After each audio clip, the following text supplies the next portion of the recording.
I was halfway through pruning my geraniums when I first saw her. My wife, Lucia, had wandered inside for lemonade, leaving me alone with the rustle of the old oak in our front yard. The sound of determined footsteps on the sidewalk drew my attention. A tall woman in crisp white slacks and a striped blouse barreled toward me, as though she had some urgent matter to discuss. I remember thinking that her hair was brushed into such a perfect shape it almost looked molded, immovable, like a helmet. She had the bright-eyed intensity of someone about to make demands. I was finishing up the last branch on my geraniums when she planted herself on the sidewalk just outside my property line, as though maintaining the pretense of politeness, despite her face suggesting she was anything but polite. "Hello," she said, all forced cheer. The word snapped in the air like a command. I stood, leaning on my pruning shears, wiping sweat from my brow. "Good morning," I replied. She pointed at the wilted blooms at my feet. "New to gardening? You're cutting those incorrectly. I've lived here on Maplewood Lane for 15 years. Gardening is my pride and joy, my respite from the hustle of everyday life." I forced a smile, not wanting to start off badly with a potential neighbor. "I appreciate the concern, but I've been gardening quite a while. Is there something I can help you with?" She cleared her throat, but I could see annoyance creeping across her face. "Yes, actually. My name's Karen Delacroix. My family just moved in across the street. We noticed that your house doesn't have up-to-date locks, at least not the ones recommended by the Maplewood Neighborhood Watch. My husband insisted we come talk to you about it." I glanced at my front door, noticing a few chipped paint spots, but certainly not anything about the locks that was cause for alarm. "I'm not sure what you mean. Is there a new regulation or something?" She took out a folded sheet of paper from her pocket. "It's a notice from the Maplewood Neighborhood Watch Coordinator. We strongly encourage more advanced locks, ones that can be accessed by our block security officer in an emergency." She tapped the top of the paper. "We have a small volunteer group that's set on keeping Maplewood safe. I'm the new block captain. Didn't you get the email?" I blinked in surprise. The Maplewood Neighborhood Watch was a volunteer group that offered to keep an eye on each other's homes, especially when folks were out of town. But it had never been official or mandatory. Certainly, no one had demanded keys before. "No, I must have missed it. Are you sure that's required? I've never heard of anything like that." Karen pressed her lips into a thin line. She had a forced smile that reminded me of a used car salesman. "I'm not saying it's required, only strongly encouraged. It's for your own good. Emergencies happen all the time, especially around seniors." "Excuse me?" Her glance flitted over me. "No offense, but I can see you're approaching retirement, if not already there." I was only 57, though I wouldn't say that's quite retirement age. She continued, "Some neighbors are happy to comply. We keep a master set of keys at the watch center in case of fire, break-ins, or if someone's fallen and can't get up." I was stunned. "You mean you want me to give you my house keys?" "That's right," Karen said, nodding with bizarre enthusiasm. "It's the easiest way to manage the watch program. We can get inside if there's an emergency. Timely help can save a life, you know." The irony of giving a complete stranger free access to my house in the name of safety was not lost on me. "I'm sorry, but I'm not comfortable handing out my keys. I have a security system and have never had any issues. I appreciate the concern, but..." Before I could finish, she raised a hand. "Wait, no need to decide this minute. Think about it, okay? We're having a block meeting in a couple of days. I expect we'll need your keys by then." With that, she strode away, not giving me a chance to protest. I stood there for a long moment, stunned by her audacity. I've always prided myself on my calm demeanor, but something about her approach rattled me. It wasn't just the demand. It was the assumption that she had authority over my life and my home. Inside, Lucia waited with 2 tall glasses of lemonade. "Who was that?" I sighed, accepting the glass. "Our new neighbor, apparently the self-appointed block captain. She wants a copy of our keys." Lucia nearly choked on her drink. "Our what?" "Yeah," I said, rubbing my temple. "I have a bad feeling about this." That night, I went to lock the front door, giving it an extra jiggle to ensure it was secured.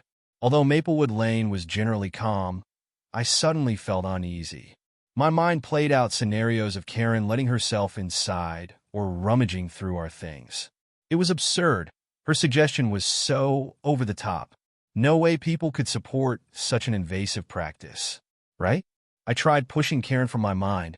Perhaps I'd clear things up at the meeting, politely but firmly.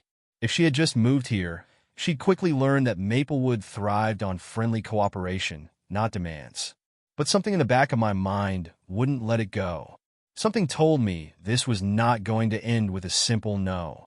2 days later, I found myself dreading the block meeting. The memory of Karen's conversation still clung to me, and I worried about how she might twist things in front of our neighbors. Lucia, ever the optimist, convinced me to attend. "You don't want her spinning some story that you're the antisocial old crank on the block," she said with a wink, but I detected a tinge of seriousness behind her lighthearted tone. We walked across the street in the early evening. Karen's house was illuminated by carefully positioned garden lights, each casting dramatic shadows on the perfectly manicured bushes. It was a level of precision I'd seen only in upscale home improvement magazines. Inside, about a dozen of our neighbors stood around the living room. Among them was Bill Park, who lived a few houses down, and Jeannie and Omar from the end of the street. They looked somewhat uncomfortable, munching on sugar cookies from a tray Karen had laid out. A large poster with the words "Maplewood Neighborhood Watch, Secure Your Safety" was taped to the wall. Karen flitted from person to person, greeting them. She clapped her hands when she noticed us walk in. "Welcome, so glad you can make it. Please, everyone, have a seat." The living room furniture had been pushed aside, forming a half circle of folding chairs. Lucia and I took seats near the middle, exchanging nods with Bill. He gave me a look that I could only interpret as, "What in the world is this about?" Once everyone settled in, Karen stood in front of the poster and cleared her throat. "Good evening, neighbors. Thank you for coming. I'm Karen Delacroix, and I'm excited to serve as the newly appointed block captain for Maplewood Lane under the Neighborhood Watch program. As some of you know, I recently approached a few of you about installing updated locks. A few uncertain murmurs rippled through the group. I spotted Bill's wife shift uncomfortably, her expression mirroring my own doubts. Karen, undeterred, continued, "We all want to feel safe. My own sister had an incident in her neighborhood. Someone broke in while they were away on vacation. If the neighborhood watch had had a master key, they could have checked on the house. Potential thieves would be deterred by a watchful community that can enter and secure a property in an emergency." I suddenly realized she might be conflating typical watchfulness with actual entry into someone's home. She gave a pointed look in my direction. "So, I've prepared forms tonight. We're calling them security and access agreements. By signing, you agree to provide a spare key for your residence, which we'll store in a locked safe here at my house, strictly for emergency use." She smiled as though it was the most natural idea in the world. The more of us who participate, the safer we all become. I looked around the room. Some neighbors were glancing at one another, unsure. Bill Park leaned forward, raising his hand. "Karen, that's quite a big request. We've never had an official program requiring keys before. Isn't the purpose of a watch to call authorities if we suspect anything?" Karen nodded, but her smile stiffened. "Yes, of course. But we could do so much more than just call the police. By the time the authorities arrive, the damage could be done. If we had keys, we could intervene. Our presence alone might scare off criminals." Jeannie from the end of the block grimaced. "But, no offense, you're new here. We don't know you well enough to hand over house keys." At that, Karen's eyes hardened. She cleared her throat. "I understand. But consider this.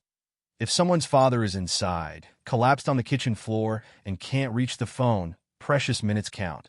She paused for dramatic effect, letting the scenario sink in. "Wouldn't it be better to have a neighbor check in right away rather than wait for paramedics?" A hush settled over the group.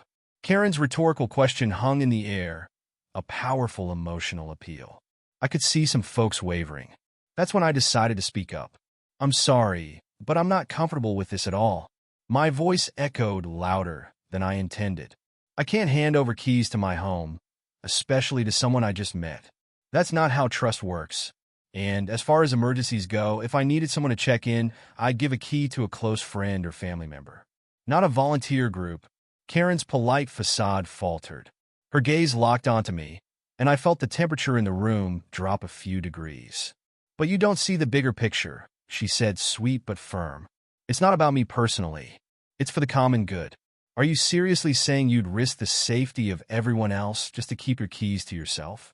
Lucia chimed in, her soft voice carrying an undercurrent of steel. One doesn't risk community safety by maintaining personal privacy, Karen. We can watch out for each other without invading each other's homes. Are you suggesting we're bad neighbors if we say no? An uncomfortable pause followed. Karen forced a smile and turned to the rest of the group. We can discuss it more as we go. Meanwhile, if anyone is ready to sign up, I have forms and envelopes for spare keys.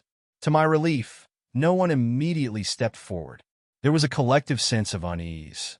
Karen cleared her throat once again. Think about it. We'll meet here again next week, and I expect more folks will come around once they realize the benefits. In the meantime, if you have any questions, my door is always open. The tension was palpable. Lucia squeezed my hand, as if to say, we'll stand firm. We soon made our excuses and left, as did most of the others. Outside, we all exchanged uneasy glances but said little. It was clear no one wanted to stir the pot further tonight. I slept poorly, my mind turning over Karen's brazen push for keys. Why was she so eager to collect them? Was she paranoid? Or was there a hidden agenda? Paranoia can be contagious, but I refused to let someone else's frantic sense of control override my privacy. Still, I suspected we hadn't seen the last of Karen's demands. The days that followed were surprisingly quiet. Karen didn't come by or leave any more notices on my doorstep. I'd almost begun to hope the situation had blown over. Perhaps she realized the request was intrusive and decided to back off. Then Friday afternoon arrived. I was tinkering in my garage, reorganizing old boxes of Christmas decorations, when I heard a brusque knock on the side door.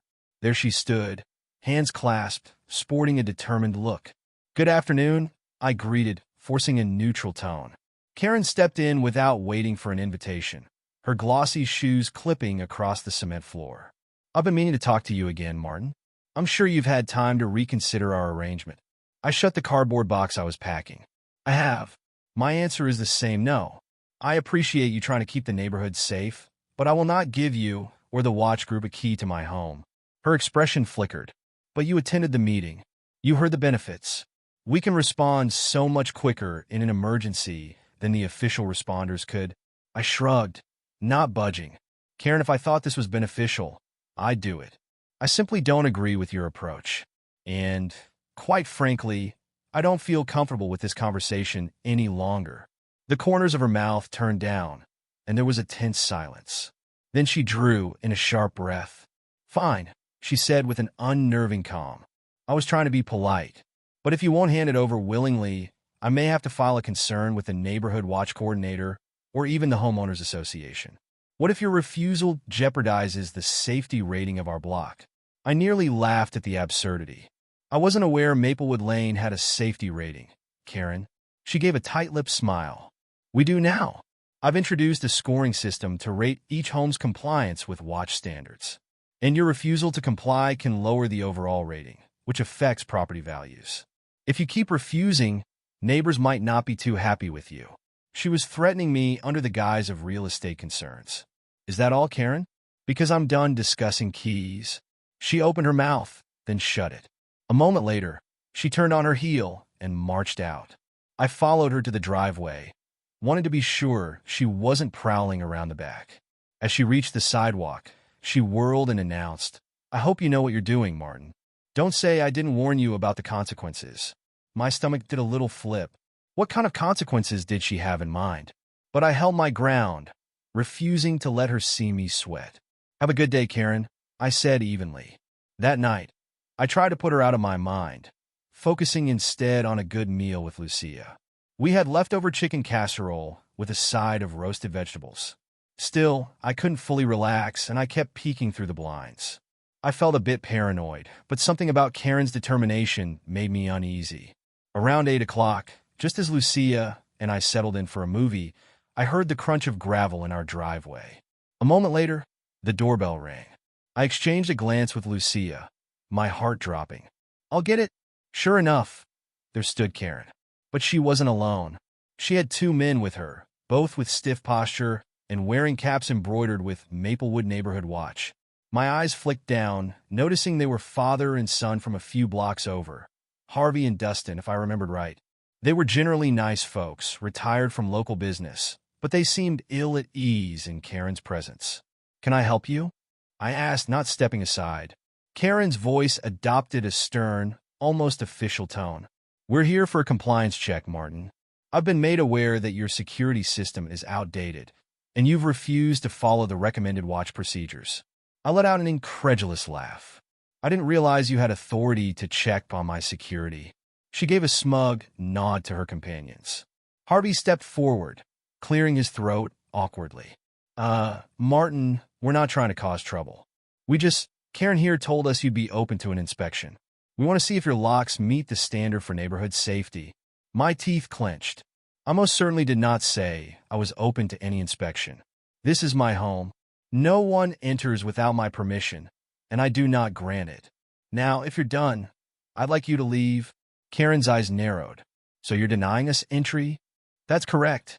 In the shifting glow of the porch light, I saw her jaw tighten. Then, in a move that stunned me, she whipped out her phone and held it up. "If you refuse a standard neighborhood watch inspection, I might have to report you to the police for suspicious behavior." Lucia had been standing behind me the whole time, and at this she stepped forward. "That's outrageous. You can't call 911 just because someone won't let you into their home without a warrant. That's not how it works." Karen's lips curved into a thin smile. "Then we'll see what local law enforcement says."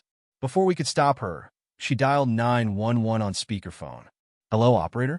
"Yes, I'm on Maplewood Lane, and we have a resident acting in a highly suspicious manner. He refuses to let our volunteer safety team inspect his property.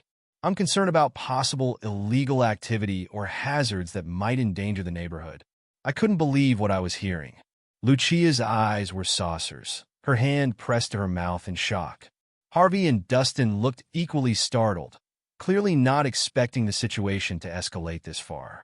I jumped in, speaking loudly so the operator could hear. "This is Martin Peters. I'm the homeowner. There's no emergency here. This woman is harassing me because I refuse to give her my keys or let her do an inspection. She's abusing the emergency line." Karen held the phone away, glaring daggers at me. "I know what I'm doing. I'm a taxpayer and a concerned citizen. We need the police to intervene." I could faintly hear the operator asking for more details, but Karen wouldn't put the call off speaker. Finally, she gave the address, repeated her concerns, and ended the call. The damage was done. Now the police were on their way. I swallowed hard, chest tight with anxiety. I'd never had the police show up at my door under such bizarre circumstances. Lucia squeezed my arm, whispering, "It's going to be okay. This is ridiculous, and the cops will see that." But in the pit of my stomach, I felt a swirl of dread. This was the last thing we needed. Who calls 911 because someone said no to an invasive demand? Karen, apparently. And now, I'd have to deal with the fallout. The wait for the police felt excruciatingly long, though in reality, it might have been only 10 minutes. Lucia and I remained on the porch, while Karen and her two reluctant companions stood by the curb, arms crossed. A swirl of anxious thoughts roiled in my mind. Would the officers believe Karen's story? Would they dismiss this as a neighborly dispute? I'd never been in a situation like this before. Eventually, a squad car pulled up, lights flashing but no siren. Two officers stepped out, Officer Nguyen and Officer Browning. I recognized Nguyen. I'd seen her around the community outreach events at the local rec center. Her expression looked more exasperated than alarmed, as though she suspected this was yet another concerned neighbor fiasco. Karen rushed forward to greet them. "Officers, I'm so glad you're here," she said, launching immediately into her pitch. "I was trying to perform a standard safety inspection as part of the Maplewood Neighborhood Watch, and this man refused. He's been belligerent and extremely suspicious. I fear there may be something inside his home that poses a danger." The officers exchanged a quick glance. Officer Nguyen turned to me. "Sir, can you give me your side of the story?" "Yes, officer." I took a calming breath. "I'm Martin Peters. I live here with my wife, Lucia. Karen, I gestured toward the woman now standing with her chin raised in defiance. Has been demanding that we hand over our house keys for her so-called watch program. We declined. She showed up tonight with two other neighbors, trying to inspect my locks. When we refused, she called 911, claiming we're suspicious. Officer Browning frowned. Ma'am, calling 911 is for emergencies. Is there a credible threat here? Karen flicked her gaze between them. I believe so. He wouldn't let us inside. For all I know, he could be. Officer Nguyen held up a hand. That's not how probable cause works, ma'am. A homeowner has every right to refuse a neighbor entry without a warrant or probable cause of criminal activity. Are you alleging he's committed a crime? Well, Karen said hesitantly, I think he might be a danger to himself or the neighborhood by refusing essential safety measures. Our block is supposed to be fully cooperative with the watch's guidelines. Officer Nguyen's lips twitched, clearly suppressing frustration. Ma'am, refusing to participate in a volunteer neighborhood watch program is not a crime. And from what I gather, there's no immediate threat to life or property. We can't force him to let you into his home. Meanwhile, Harvey and Dustin stood off to the side, looking both embarrassed and relieved that the officers were siding with reason. Lucia stepped forward, addressing the officers. This is what we've been dealing with. It's beyond intrusive. She's threatened us, tried to scare us about lowering property values. And now she's wasted your time? Karen's face reddened with anger. I didn't waste anyone's time. I was protecting the neighborhood. That's my job as block captain. How dare you insinuate? Officer Browning cut her off, maintaining a professional but firm tone. Ma'am, if you keep making unsubstantiated 911 calls for non-emergencies, you could face legal consequences. Do you understand? Her mouth opened, but no words came out. She stared at the officers as though she couldn't fathom being admonished. But I was just... Browning nodded sympathetically, but remained steadfast. Concern is one thing, but this has gone too far. If you have disagreements with neighbors, that's a civil matter. You don't call 911 unless there's a real emergency. Karen's composure cracked. She exhaled sharply, pivoted away from the officers, and stormed back toward her house without a word, leaving Harvey and Dustin looking at each other in mild panic. They stammered apologies before hurrying after her. The officers, obviously relieved to see them go, shifted their focus back to me. Officer Nguyen gave a polite smile. Mr. Peters, we'll make a note of what happened here. I apologize you had to deal with this. Seems like a neighborly dispute that got out of hand. If she harasses you again, feel free to call the non-emergency line. But unless there's any further threat tonight, we'll be on our way. Lucia and I thank them. We appreciate your time. Sorry you had to come out for something so trivial, I said. Nguyen shrugged. It happens. You'd be surprised how many times we get calls over neighbors' personal disputes. She handed me a card. If anything escalates, give us a call. Take care. With that, they returned to their squad car, red and blue lights washing over our front yard before disappearing down the street. Lucia and I stood there, the night air surprisingly still. My heart still pounded from the confrontation, but relief began to seep in. We closed the door, turning to each other in the foyer. Lucia's eyes glistened with tears of relief and anger. That woman is something else, she whispered. I wrapped an arm around her. We'll be okay. The police gave her a warning. She might finally back off, but the saga wasn't over yet. Over the following weeks, Karen didn't speak to us again, not directly. Instead, we found small notes in our mailbox or taped to the fence, each one citing official watch guidelines or reminding us that non-compliance leads to communal distrust. It was clear she refused to drop her mission, but also realized she couldn't force us. To offset her negative campaign, Lucia and I started hosting informal gatherings, inviting longtime neighbors for coffee or a Sunday potluck. We openly discussed the key issue and let everyone know that we strongly oppose Karen's intrusion. A surprising number of them echoed our sentiments. Some even teased the idea was akin to having a security dictatorship. Bit by bit, the wave of disapproval against Karen's scheme grew. One afternoon, a petition appeared in our neighborhood group's online forum, initiated by Jeannie and Omar. It demanded that the Maplewood Neighborhood Watch remain strictly volunteer in scope. No house keys, no forced compliance. Within days, more than half the residents signed it. Karen tried to counter with a vote for enhanced safety, but the momentum wasn't on her side. The final vote at a special HOA meeting was definitive. No homeowner would be asked or pressured to provide keys to any volunteer group. The measure had zero official support. Karen stood at the back of that meeting, arms folded tightly. When the unanimous vote was announced, she just shook her head. The entire fiasco had effectively isolated her. A few neighbors had initially given her their keys out of fear or intimidation, but they promptly asked for them back. She returned them with forced politeness, clearly furious at her defeat. I'd like to say that after this, Karen changed her ways, but that's not how real life works. She kept her post as block captain. Technically, no one else wanted it, and occasionally left bulletins about suspicious vehicles or recommended ways to fortify garage doors. But her grand plan to hold everyone's keys was dead in the water. She avoided me and Lucia whenever she saw us out front, which was just as well. A couple months later, on a quiet Saturday morning, I was walking our dog along Maplewood Lane when I saw Karen standing next to her mailbox, staring at a letter in her hand. She looked troubled in a way I'd never seen before. Her usual armor of composure was cracked. She must have sensed me approach because she quickly turned away, trying to hide tears. For a fleeting moment, compassion stirred in me. Despite her antics, she was still a human being. I paused, but she never turned around. I decided to keep walking.